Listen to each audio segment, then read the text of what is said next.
In the history of Naruto, there are countless warriors whose names echo through time. But none carry the weight, the fear, and the awe quite like Uchiha Madara. He wasn't just strong, he wasn't just feared, he was the ultimate expression of what it meant to be an Uchiha: power, pride, tragedy, and ambition all rolled into one. Today, we'll dive into the life, the power, and the legacy of Madara Uchiha. From his humble beginnings to his rise as the most powerful Uchiha, and ultimately, his fall. This is the story of a man who dreamed of peace, but tried to achieve it through domination.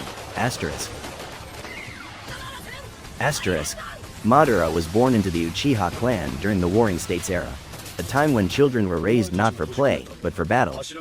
From the moment he could walk, he held a weapon. From the moment he could think, he carried hatred. But even in such a dark world, there was a spark of light: Hashirama Senju. The two met as children, unaware that they were from rival clans. For the first time, Madara found a friend who understood him, who shared his dream of ending the cycle of death. Yet fate was cruel. When they discovered each other's identities, their friendship became rivalry. Their clans were enemies, and bloodshed was inevitable.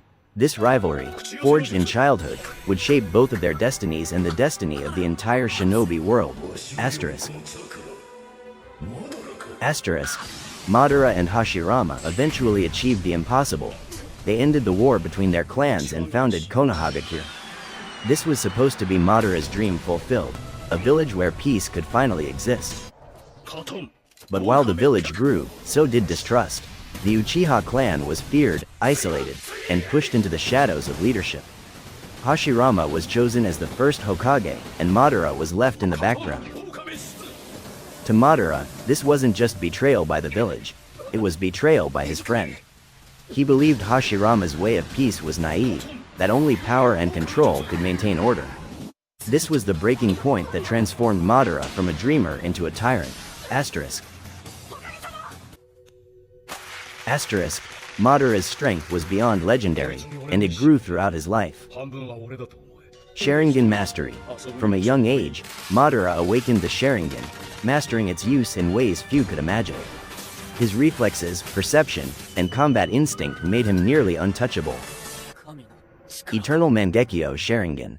After the death of his beloved brother Izuna, Madara took his eyes, awakening the Eternal Mangekyo Sharingan. With this, he gained power without the curse of blindness. This allowed him to summon the Nine Tails, unleash devastating genjutsu, and wield a Susanoo of unrivaled might. Susanoo.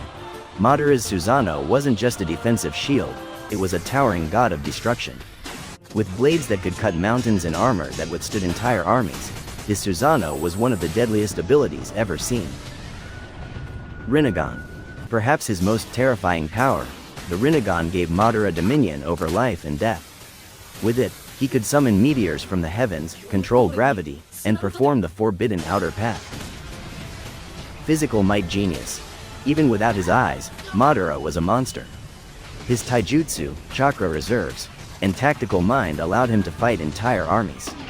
His duel with Hashirama, spanning days, is still considered one of the greatest battles in shinobi history.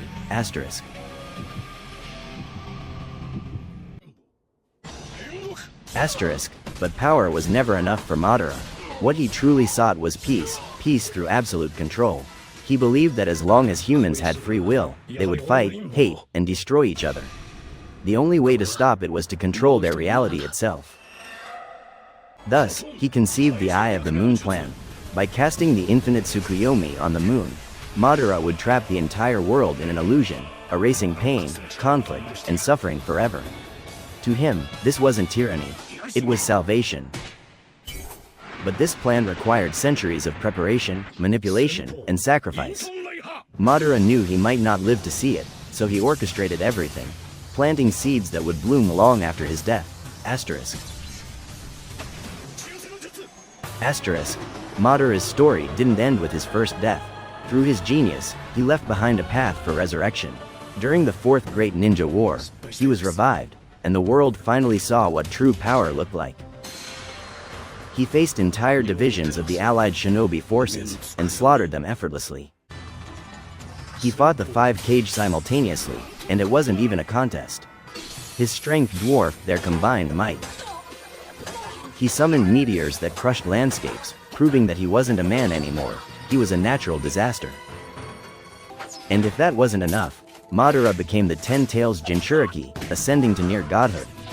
His speed, strength, and chakra were beyond comprehension. At that moment, he wasn't just the strongest Uchiha.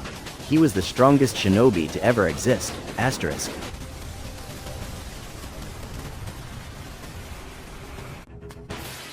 Asterisk. So, was Madara truly the most powerful Uchiha? Or was he simply the one who burned brightest, leaving behind a shadow too large for anyone else to escape? Let me know your thoughts in the comments below. Don't forget to like, subscribe, and ring the bell for more deep dives into the legends of anime. Until next time, remember the name Uchiha Madara, the ghost who once ruled the world.